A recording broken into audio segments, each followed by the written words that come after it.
where the right flyer is display is.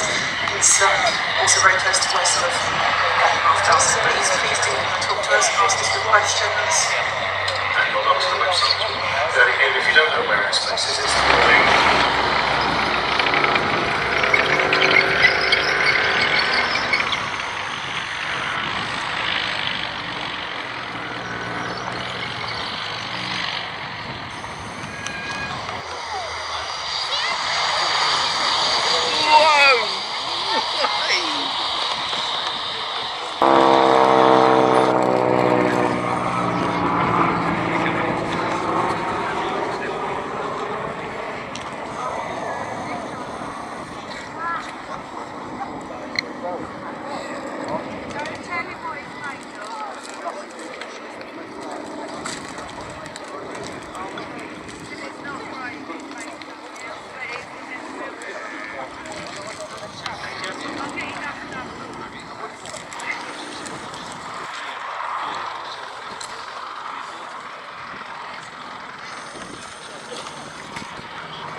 Idź do przodu.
Completing barrel rolls and turning towards the crowd.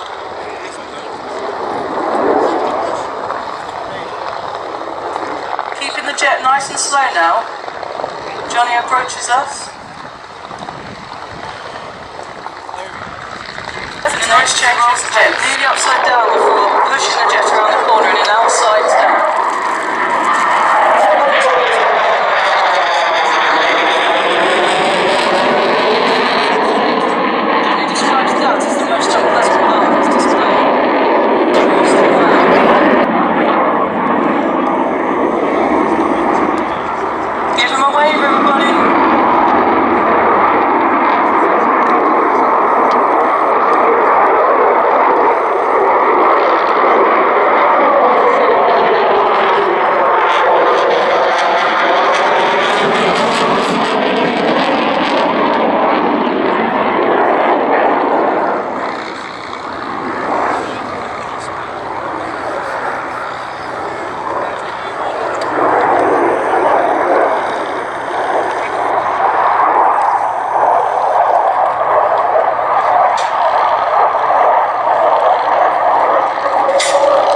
Ladies and gentlemen, give Johnny a wave to make his final pass at 100.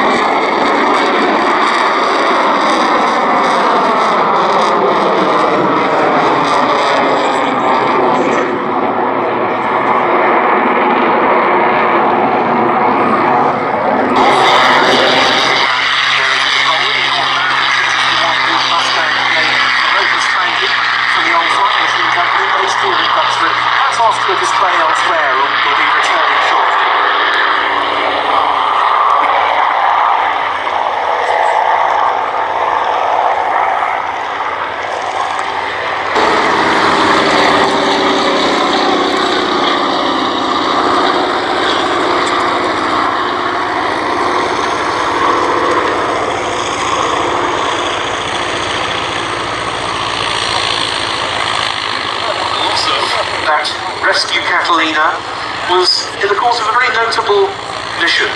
It occurred 70 years ago on the 30th of March 1945. The aircraft landed on the water while it was engaged in a rescue sortie, but it couldn't take off again because the starboard engine was dead. The Catalina taxied for 90 minutes to get away from the Dutch coast, and at midday the following day, the aircraft was shot up by Messerschmitt Me 262 jet fighters of the Luftwaffe and abandoned. The crew took to dinghies. They all survived the incident, in spite of the fact that they weren't rescued for another 4 days until the 4th of April.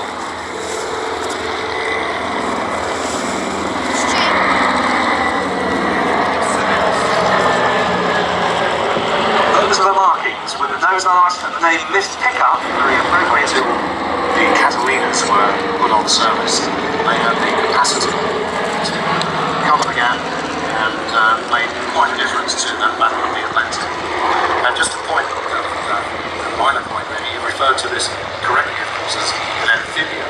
Most people would say, well, this is flying because of the shape of the hull. This aircraft can operate from water and indeed from hard runway up to the coast. Indeed, the PBY-5A designation of this one, the A stands for amphibian, but the first Catalinas were pure flying boats, the first flying on the 28th of March 1935. From this particular viewpoint, you can see the floats have been deployed from the wingtips there in its full amphibian configuration. That first prototype was the XP3Y1. It performed very well, but it was further improved into the XPBY1 patrol bomber, which achieved a new distance record of 3,443 miles on its maiden flight, which took place in May 1936. And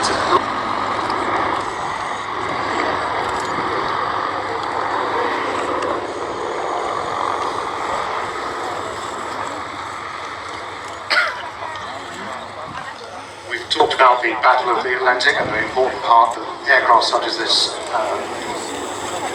provided the air cover for identifying where the submarines were likely to be.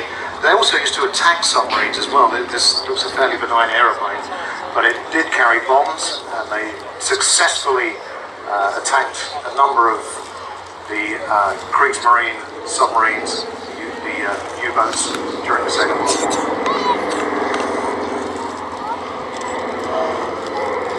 Catalina, together with the circumstances that won 2 RAF Catalina pilots, the Victoria Cross, Flying Officer John Cruikshank of number 210 Squadron, and Flight Lieutenant David Hornell, who was actually part of the Royal Canadian Air Force with number 162 Squadron, both for pressing home attacks against U-boats while under heavy fire.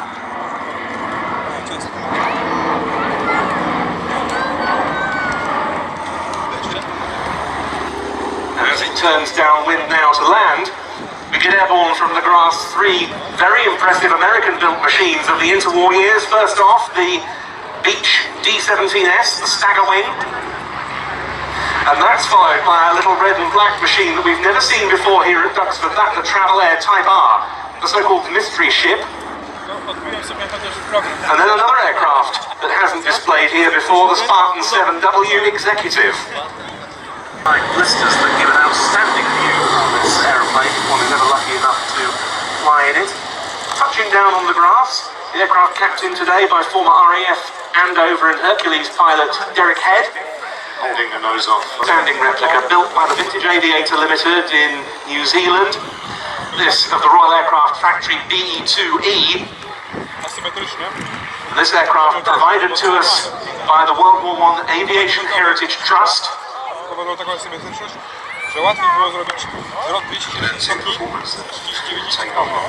Indeed so.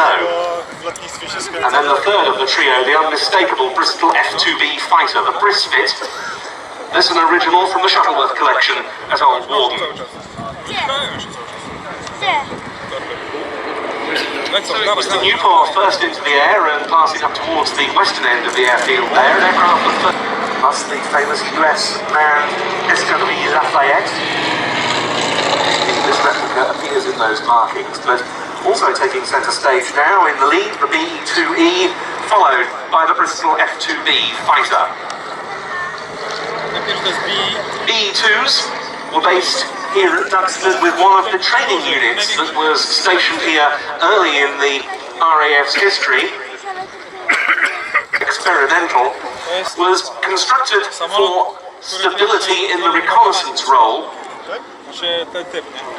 This perhaps rendered the aircraft in its various versions a little vulnerable, not least to ground fire, but it remained a very effective weapon. It was developed through successive variants and saw myriad roles in the air combats of the Great War. This is the BE-2E, which entered service like the Newport in 1916. Światło nie jest najgorsze jeszcze. Of course, was with the Royal Flying Corps. Joseph Cox.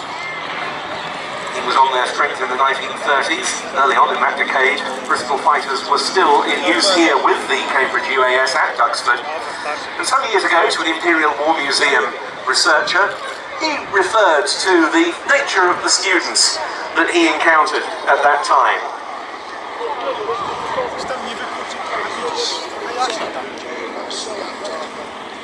Nie, no jest jaśno.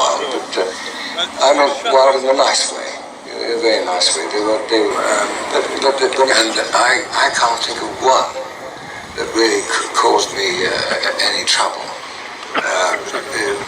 Conduct-wise, I'm talking about. I mean, get to understand what it's for, and sometimes it's quite hard. I mean, you do a lot of thinking where you know you're sitting in the mess and looking at the paper and people are using it. You know, probably you've got a people like that. You're thinking, what am I going to get into him? You've got to find some way of getting into him to get him to improve his flying.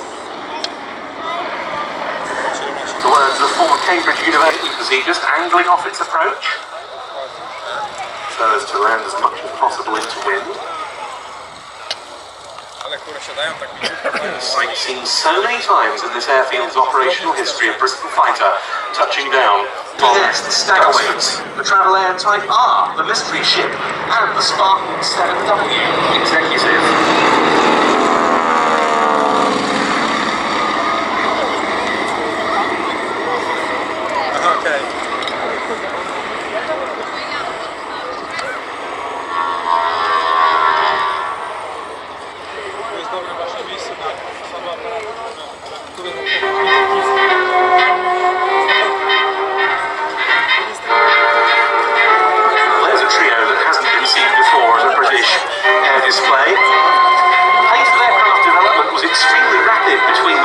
Sides of the Atlantic, and to some degree, civil aviation played a very significant role. Indeed, civil aircraft such as these, which were between them developed for business use in the case of the Staggerwing and the Spartan Executive, and for air racing as Air Racer, the level of confidentiality that surrounded the project led to the mystery ship nickname, which somehow stuck.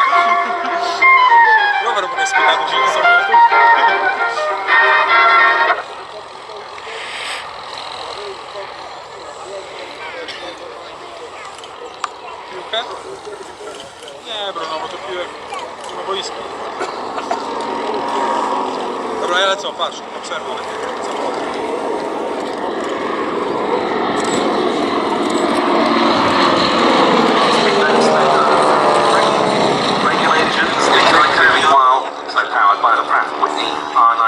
Of 450 horsepower, a ubiquitous power plant in that era, and it's the Staggerwing and the Executive that now running in front of us.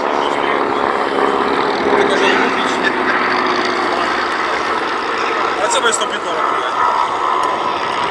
Jak sobie pomyśl, że nie można grać.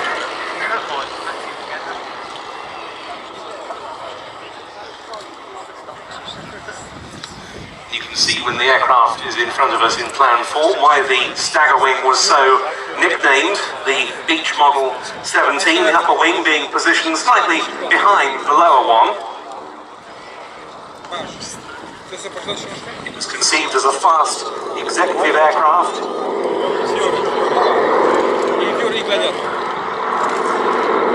That was quite a gamble when it first appeared.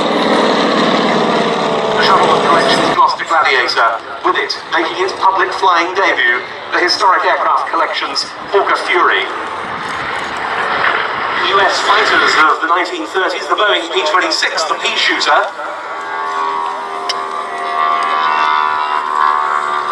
An aircraft of similarly close-coupled configuration, albeit the P-26 first flew some 3 years later. As part of those 1929 National Air Races was staged the inaugural Thompson Cup, the unlimited free-for-all speed contest of that event. And the first example of a mystery ship was flown by Doug Davis, and despite the fact that he had to circle an extra time around a pylon he'd cut inside on the course, he won at an average speed of 195 miles an hour. Second Type R was also entered in those National Air Races of 1929, winning the experimental class race with Chevrolet Company. No nic nie podeszło.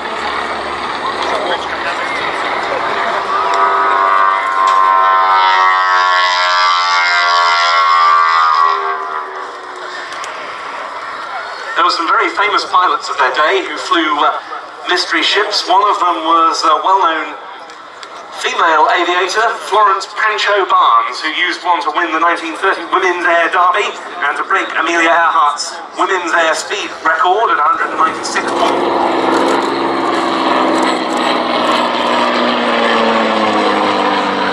Neither of these types were actually based in the Duxford era.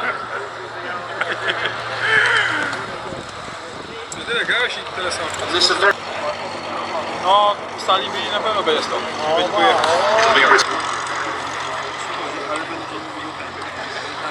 All of them, however, were lost within 10 days of coming up against the Germans in May 1940. That same year, gladiators of number 263 Squadron and the Royal Norwegian Air Force were involved in attempts to defend Norway against the German invasion. That too proved to be a harrowing experience. The squadron's aircraft arrived in theatre aboard HMS Glorious in April. After a few days, they were evacuated only to return.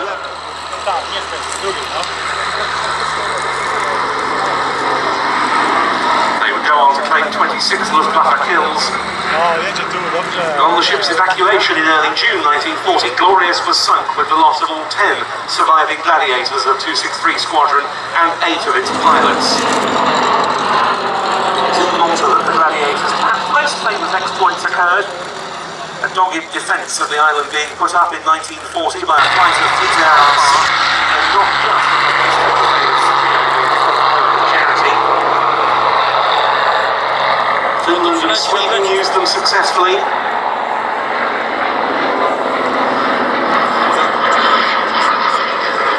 And there we see the change of eras typified as the Hurricane 12 of the Historic Aircraft Collection takes off under the Gladiator. This is the Shuttleworth Collection's example, which was the last production Mark I, built in 1936, to begin now for its final pass.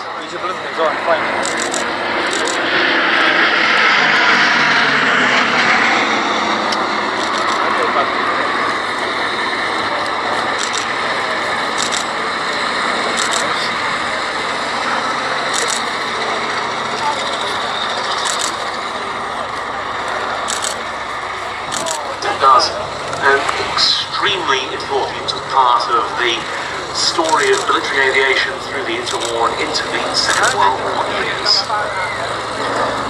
Now look up and once again help and smile at the spectacle in front of us. The noise of the Rolls-Royce Kestrel 2S supercharged V12 piston engine.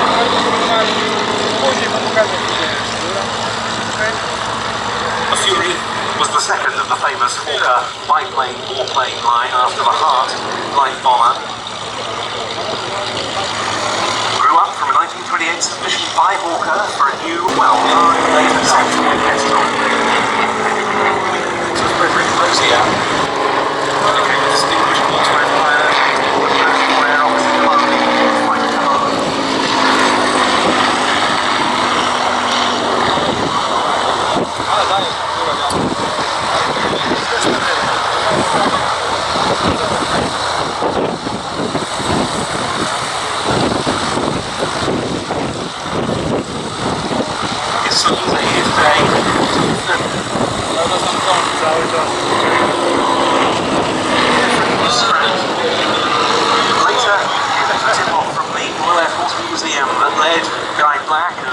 yards retrotech the masters in such work, and then the rest of so many more biplanes. Coming to life to our flying heritage.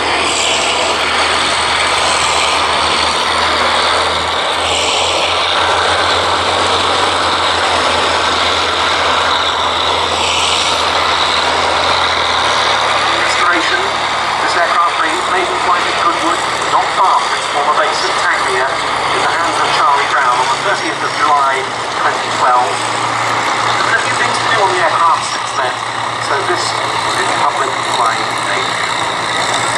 The aircraft now downwind to land, Gladiator, which was flown by BAE Systems test pilot Paul Stone, having already landed. Will make its first flight in Shuttleworth Collections, the Havilland PH-88 College Racer, 117 Part 1s.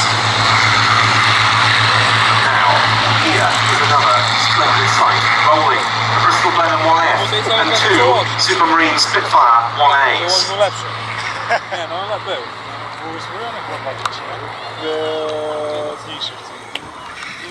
Dużo większy udźwięk. 2 razy tak.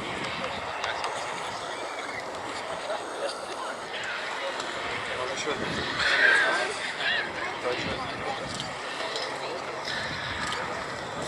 Those for what might be described By 11 o'clock, they were prepared at once to withdraw their troops from Poland. A state of war would exist between us. One nad Europą już nie latały, czy latały? I have to tell you now that no such undertaking has been received. Because this country is at war with Germany.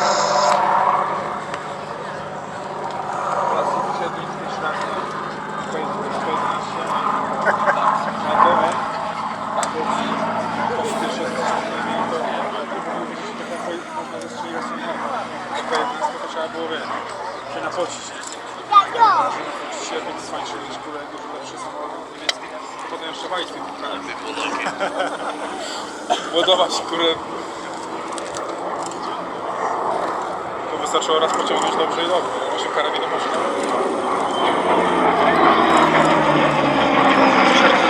To jest jaka wersja.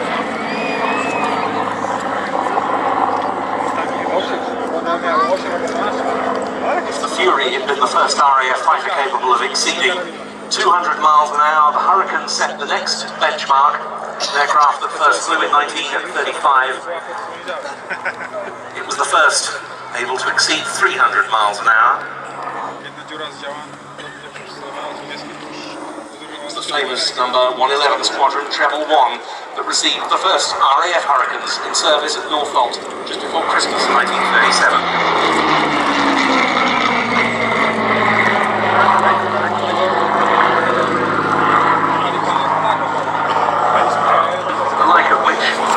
Never been mounted before. One that a few years ago one might have deemed almost unimaginable, a short-nosed Blenheim with two 1940 standard Mark I Spitfires. Well, here it is. After some 11 to 12 years of restoration and reconfiguration work following a landing incident in 2003, the Blenheim is now back in flight. In from the left, it runs with the two Spitfires.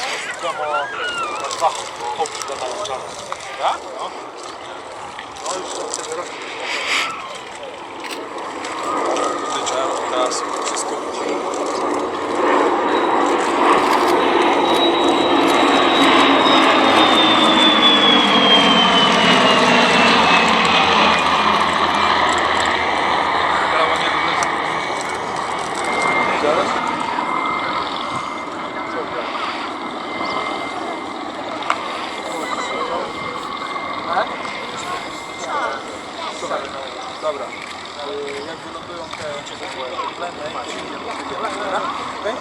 tak? Ale musisz być teraz zainteresowany. Ja myślę, tak.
Dobra, ale oni wyluzują.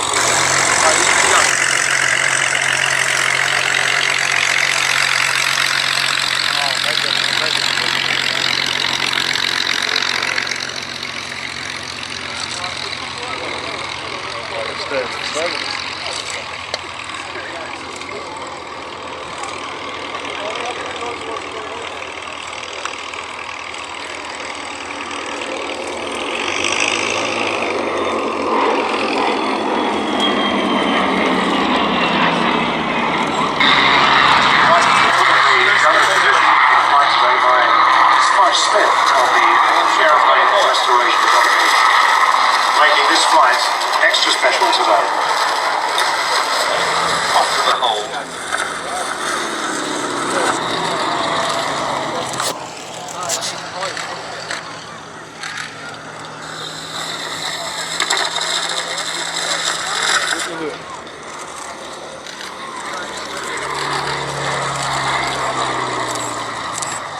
Jeszcze ten wylądowałem branie i mi już Was ordered as a new light bomber based upon the Vessel 142, the high-speed transport link first that was funded by Lord Rothermere, the then owner of the Daily Mail, presented by him to the nation.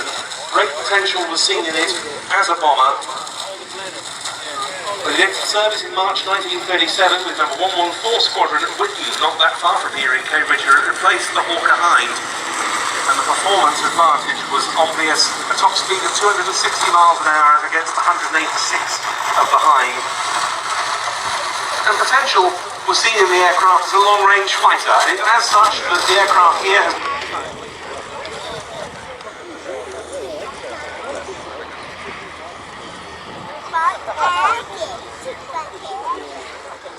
transport, of course, but it was used in every theatre of the Second World War.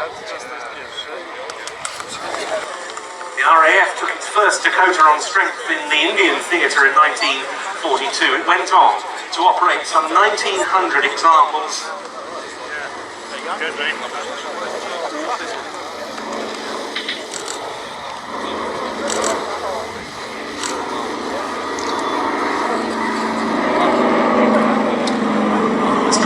The type derived from the Douglas DC-3 or the Douglas Sleeper transports. It started out initially as a commercial airliner.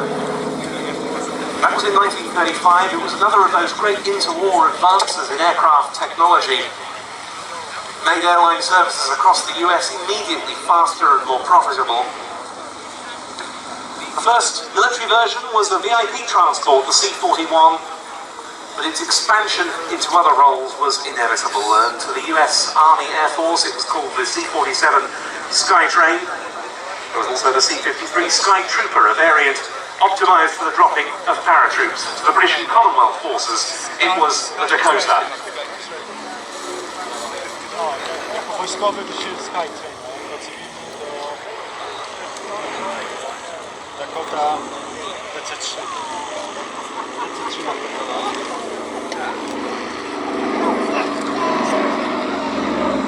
It was General Eisenhower who credited the Dakota as being one of the primary assets that made a difference for the Allies during the Second World War, together with the Jeep, the Willis Jeep, and the bazooka. When asked what made a difference, top of the list was the Dakota. It's the aircraft from which so many Allied paratroops leapt forth on the night of the 5th and 6th of June 1944 for Operation Overlord, the Allied invasion of northern France.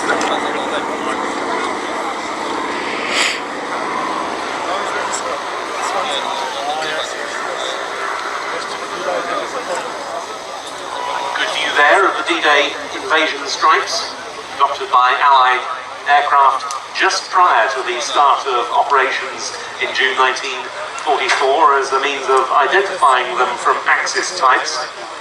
The markings on this Dakota, the last on RAF strength, are those of number 233 Squadron, which was itself engaged in Operation Overlord. South Africans eventually retired theirs in the early 90s.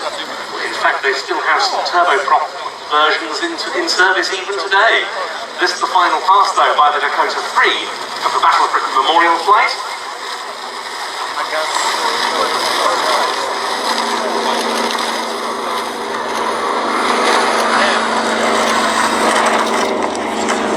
Flight Lieutenant Seb Davey and Flight Lieutenant Nicky Hargreaves, joined by Loadmaster Master Aircrew Craig Bannerman, was about to perform. Here's how the BBC reported those events.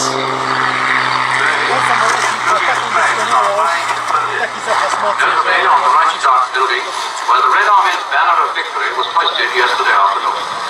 Pressing down towards Duxford, north, Marshal Dukhov's troops have also captured the Ministry of the Interior. Von Greim, Julius assumed command of the Luftwaffe in those last desperate days of the war. The following day, the 27th of April 1945, a Storch like the one we see circling at very slow speed in front of us was shot down over Berlin by the Yak.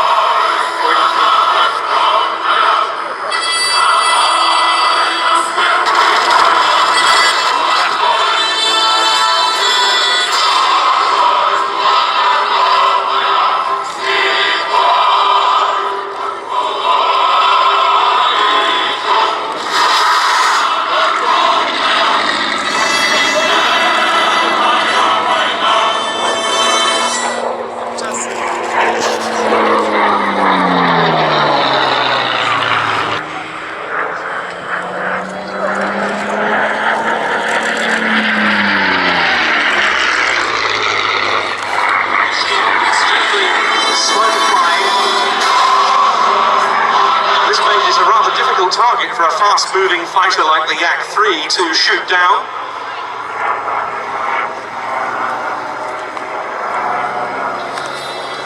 For its day, the Storch incorporated very advanced high-lift devices, fixed leading-edge slats, and large slotted control surfaces on the trailing edges. It was ordered in quantity, around 3,000 of them were made in all Soviets. The unit scored the last of its 273 confirmed kills in the Yak-3. And this one looks like it might have been successful. But no, the Storch has taken cover on the ground and rolls for takeoff again. And you can see it getting off in absolutely nothing there.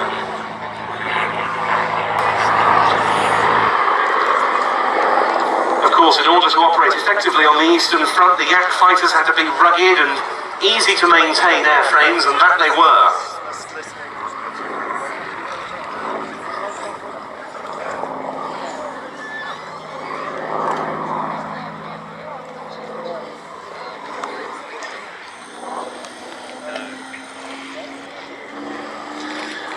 The Storch going through its paces in really outstanding fashion. It doesn't look as though the Yak has been successful on this occasion in combating the German liaison aircraft. Sometimes been referred to as the last dogfight on the Western Front was conducted between a Storch and a Cub in the closing weeks of World War II. The Cub encountered the low and slow-flying Storch.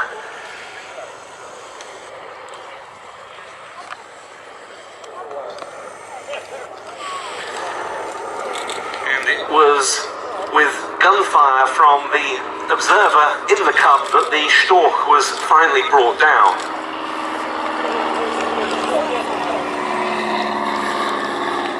A loop.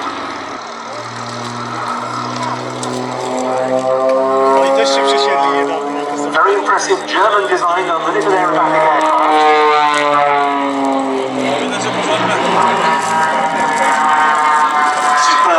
Weight ratio, of course, and the two of them now pulling up for coordinated tail slides.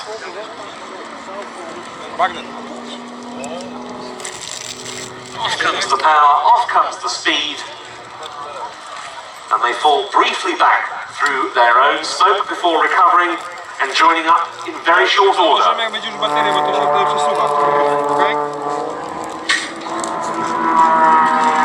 It's a single-seat aircraft, the XA-41 with a Lycoming 580 piston engine.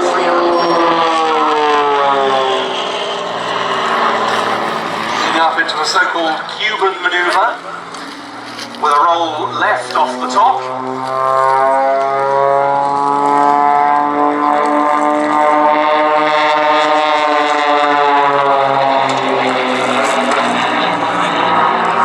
And now we'll see something of the aircraft's agility as the pair of them perform the slide. Up to the top, it looks like they're going to go round a loop instead of boom full of rudder, and down they come that way.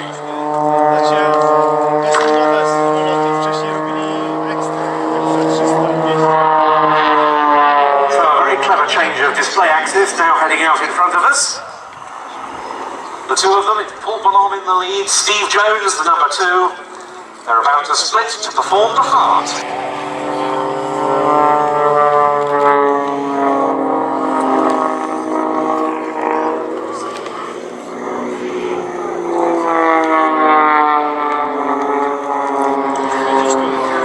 Steve Jones to show us a little of what the XA-41 can do. As I said, a German design conceived by a man who was an aerobatic pilot himself, Philipp Steinbach. Indeed, it was initially named after him as the Esbach 300.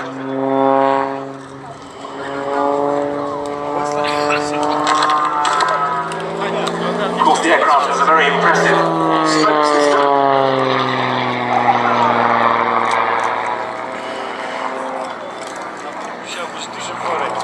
Rate of roll is really quite incredible. Up to 450 degrees a second when the aircraft is doing 225 knots.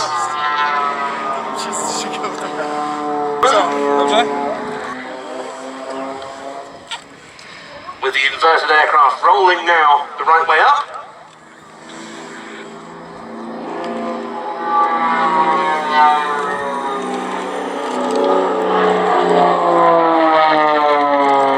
Once more for a cloverleaf. You see them there changing direction at the top. Pulling out on what we call the D-axis. The A-axis, we refer to that, is the one along the axes of the grass and hard runways. The B-axis, the one they're on now, the one at 90 degrees to that. Coming towards us for the inverted brake.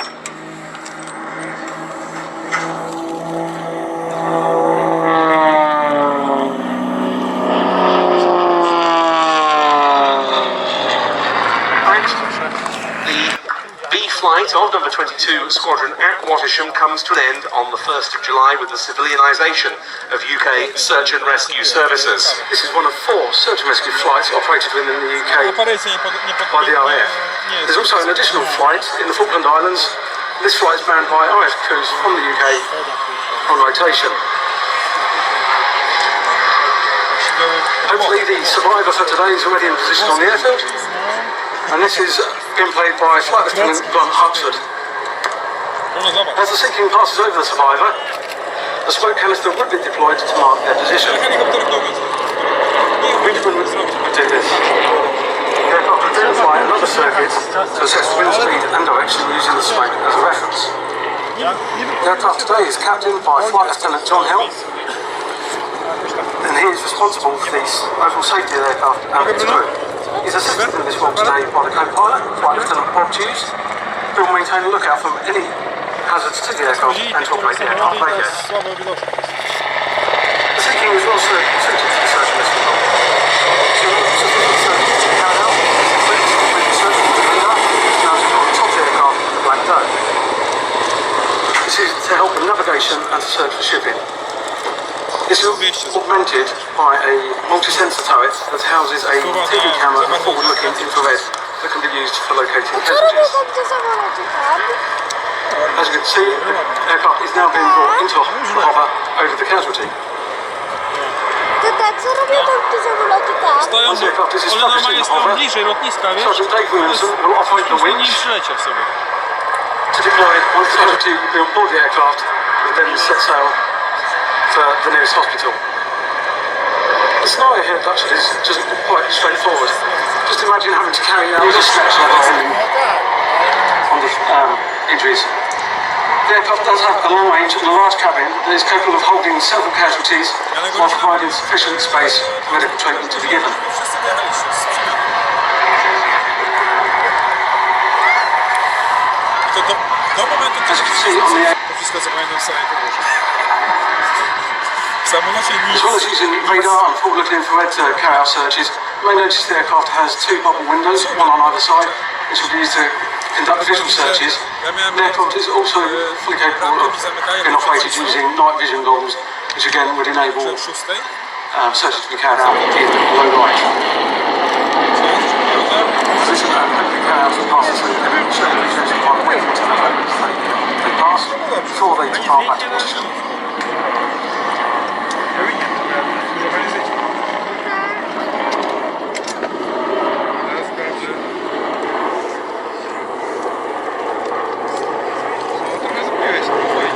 Already said that the Royal Mechanics quite dangerous and several members of the search and rescue fighter have been awarded decorations for bravery. And just this week, one of the guys from Watersham was in London receiving the gallantry medal for the job he carried out.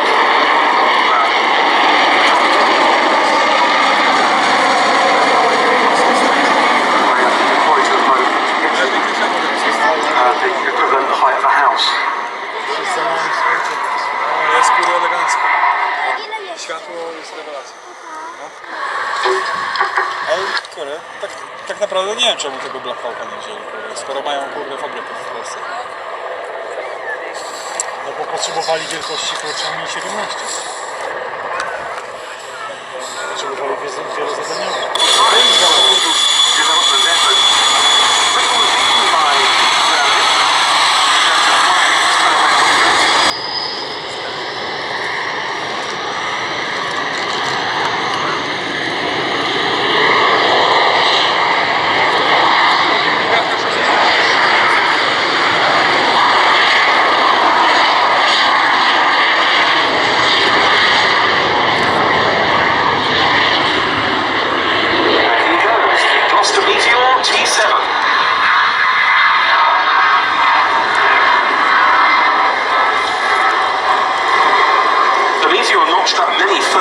During its career, it was the first operational jet in service with the Royal Air Force, it was the first operational jet in service with the Allies, and it was the only Allied jet aircraft to see World War II flying bombs, and Meteors downed 13 of them from the outset. It was a rugged and reliable aircraft. Power comes from a pair of Rolls-Royce Derwent turbojets, which became standard from the 16th example of the Meteor Mark III onwards. The early prototypes and early production examples having used a variety of different engines. They're a very elegant view of the two-seat trainer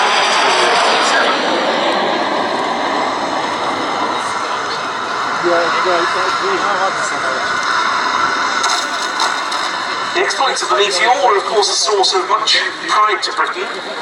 In 1945 and 46, modified Meteors set new outright world air speed records. And through into the 1950s, the Meteor F-8 became the standard day fighter of RAF Fighter Command, and the T-7, like we see here, the standard jet trainer in the RAF's advanced flying schools. In fact, it was the RAF's first jet trainer.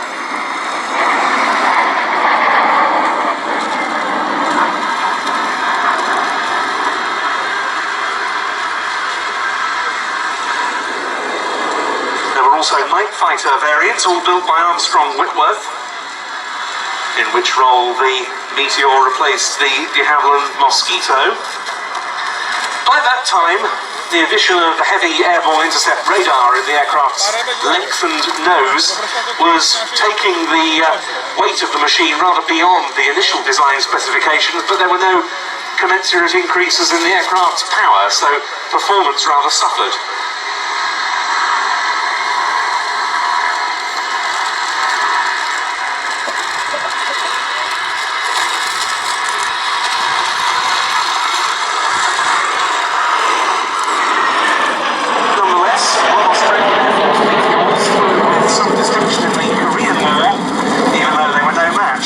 Communist-flown MiG-15s and the Australians suffered heavy losses. But they're the type shown that it was a good, stable gun platform, good for ground attack missions. My mamy za tydzień w Finlandii takie małe. This T7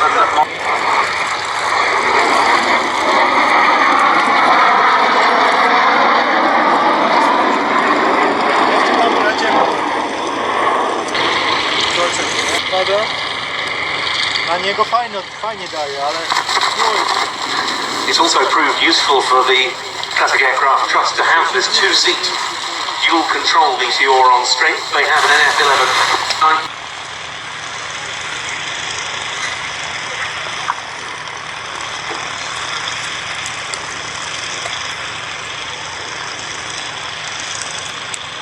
Dostałem urlop, także 3 tygodnie na polskie. Znaczy dają 3 tygodni.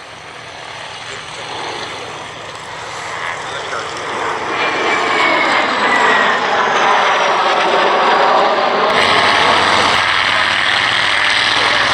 From the heart, the Lagoon Cosmic Wind. Next off the grass, the Avro Anson T21, which will be joining up with the Rapide. That as the Meteor turns downwind.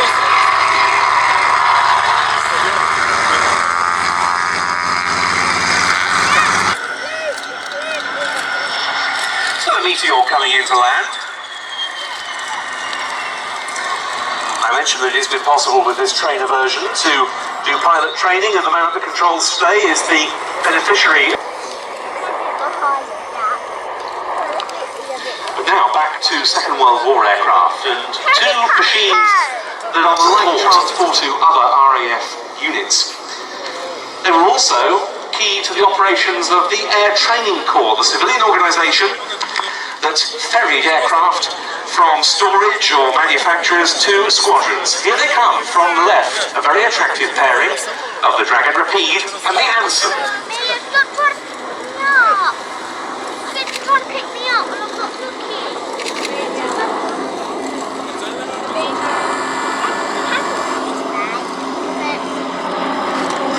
Extremely attractive pairing here.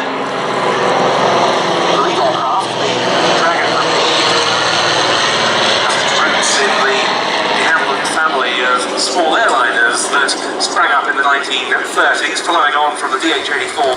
A small number were passed over to the US 8th Air Force in the United Kingdom. You'll see that this Dragon Rapide is camouflaged, and this very aeroplane played its own wartime role.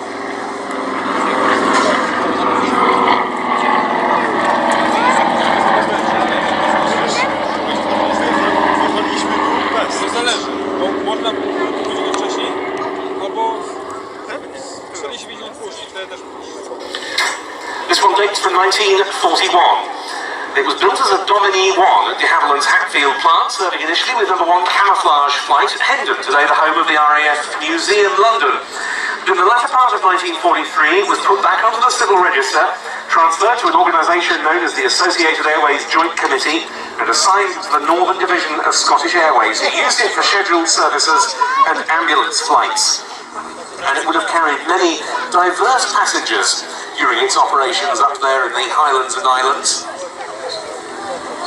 The camouflage was applied as, in effect, wartime regulation colours for civil aircraft, with the red, white and blue identifying stripes below the civil registration. And its regular route took it over the top secret at the time naval base at Scapa Flow.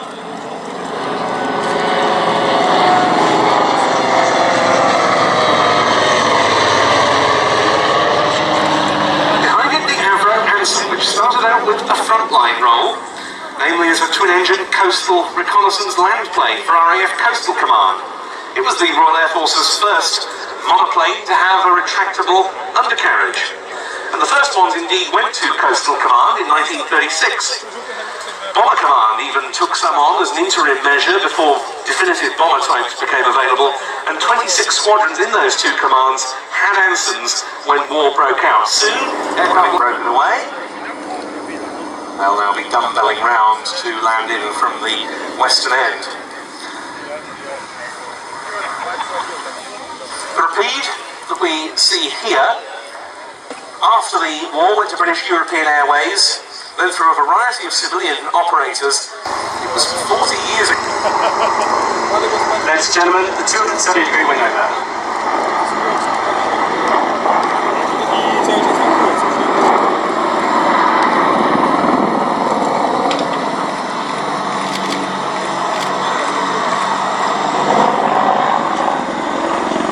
The pair have now entered the formation known as the wheel. This enables constant observation onto a target, with each aircraft looking at a different aspect at all times.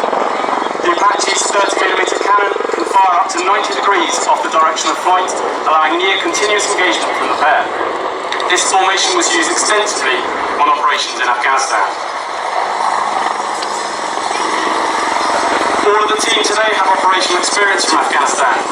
Captain Jim Trahan and Warrant Officer Boats are both deployed on 4 operational tours of Afghanistan and have spent nearly 2 years deployed there. Warrant Officer Nash and Sergeant Luck both had 2 years and nearly a year deployed.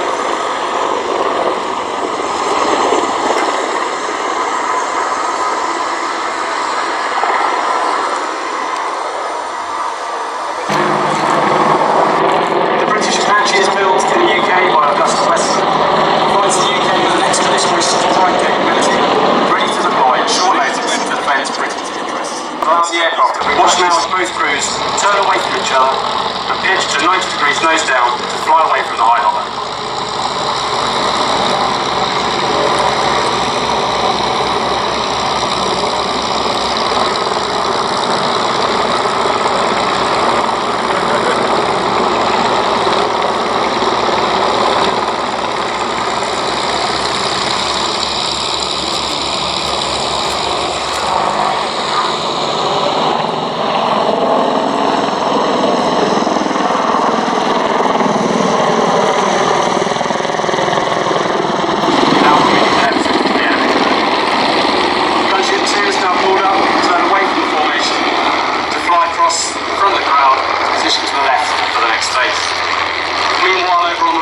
Gunship 1 is flying a turning quick-stop manoeuvre to approach the hover far right. And thank you, Johnny, a very attractive display from the 2 Apaches, the first of many by this pair on the 2015 display circuit. Quite appropriate to see them not too far from the Piper Cub and the Oxford salute. Into the air, here goes the first, the Grumman FM2 Wildcat, has put it up before getting to the airfield boundary. And the other 2 going as a pair off the hard runway. The Goodyear FG-1D Corsair leading the Curtiss P-40F Warhawk. Yes, I mean, single orbiting.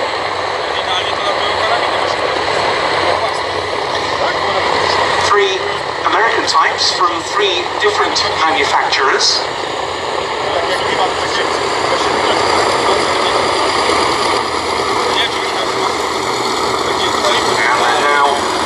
So, from the white collection.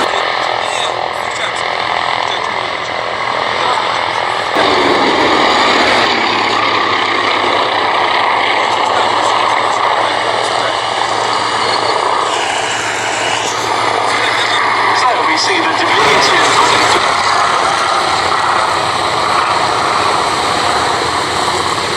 When it's time to produce a new fighter for the US Navy, initially conceived its F4F model as initially the Fleet Air Arm of the Royal Navy dubbed it the Martlet rather than the Wildcat, and the first kill was achieved on Christmas Day in 1940 when a Martlet shot down a Junkers U-88 over Scapa Flow. The following year they were heavily engaged in the Battle of the areas.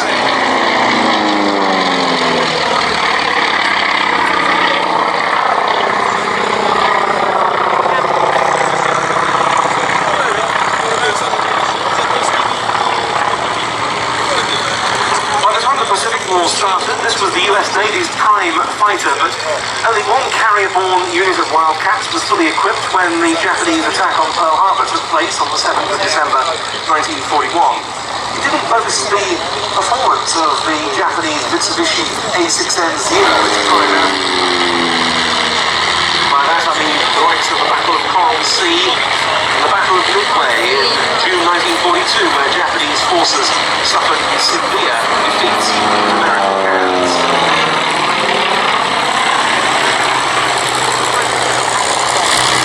Much more effective fighting machine with those modifications. Particularly so the Battle of the Atlantic. Right by the fighting direction of somewhere where the example type is Europe. Now our attention turns to the intricate P-40F P-40s were proving their best in combat. Never a good high altitude fighter, but by the standards of the early war period, it had good range, reasonably low level, and it is a very durable design, as proved in theatres like the Eastern Front and the desert. Now, though, very appropriately given the maritime subject, the Pacific War, the Catalina gets airborne, the first of the aircraft in our salute formation to do so. Then it's the C-47A Skytrade and the Beach 18.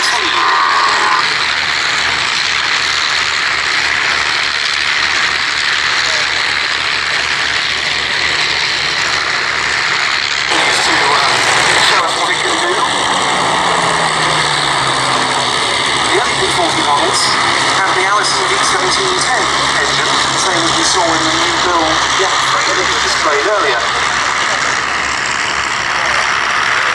This, in an effort to improve the performance, was the P-40F with the Rolls-Royce Merlin. Off the hard runway, Boeing D-17G Flying Fortress Sally B.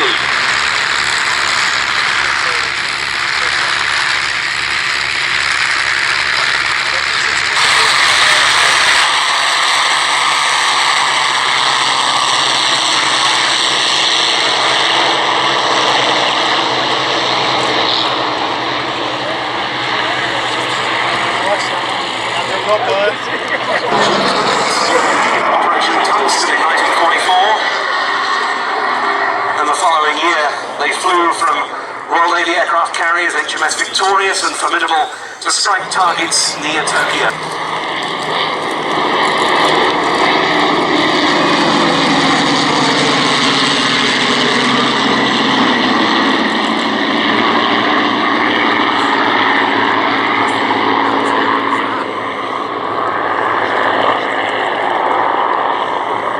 Mustangs, the P-40F, the Wildcat, followed by the other heavies, the Catalina, the C-47 Skytrade and the Beach 18.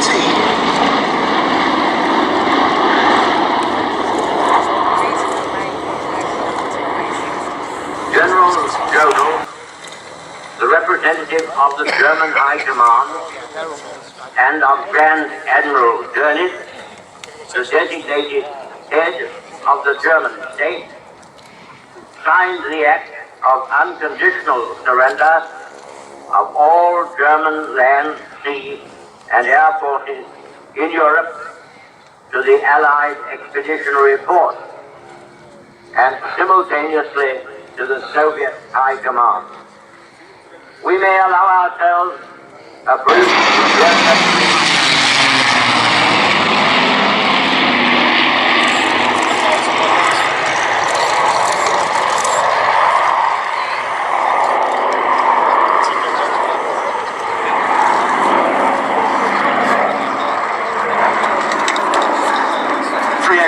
three different colour schemes, two of them US Army Air Force liveries.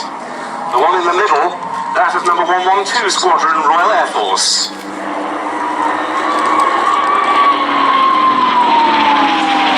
Part of the Mustang's enduring legend was forged here at RAF Duxford.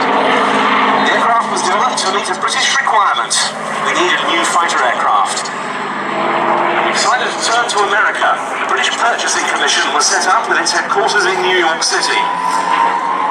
Initially it turned to Curtiss and its P-40 family as representing the best option.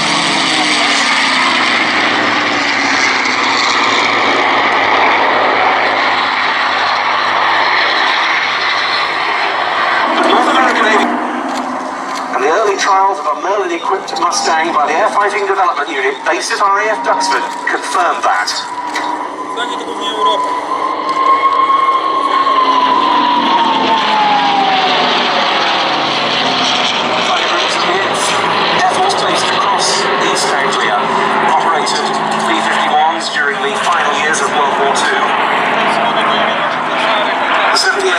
fighter group began to convert at the turn of the year 1944 to 45.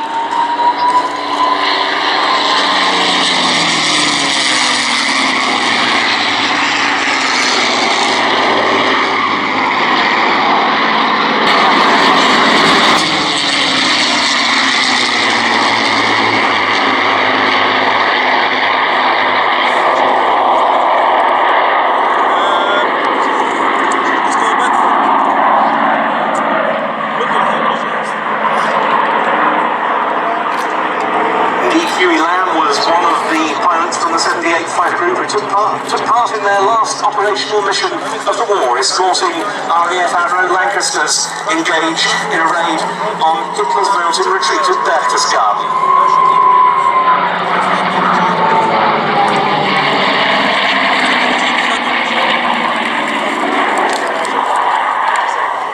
And in between the Shark, as it's known, as they break away to land,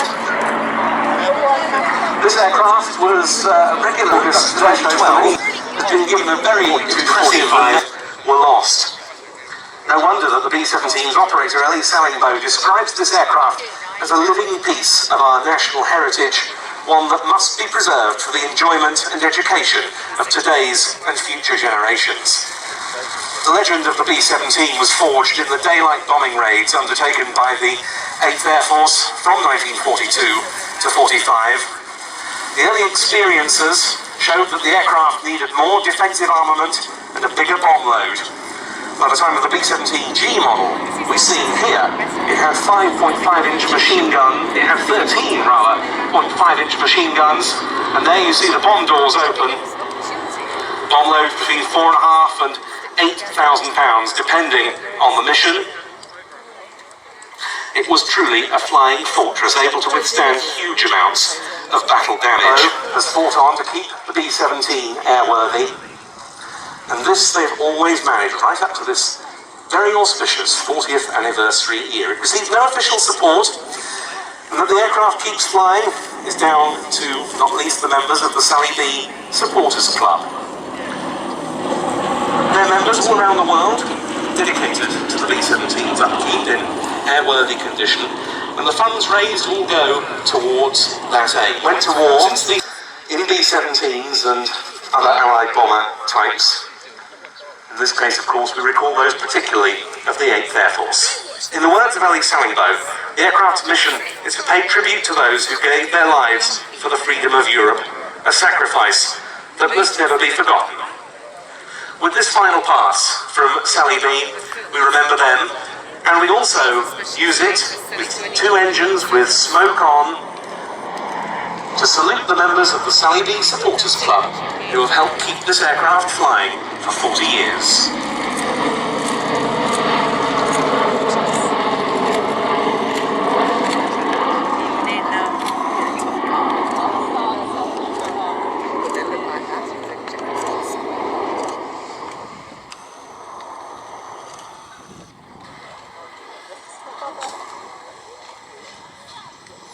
Our thanks to them, and above all our thanks to Ellie Salingbow for all she has done to preserve this memorial to the 8th Air Force and to Allied airmen of all nations who fought in World War II.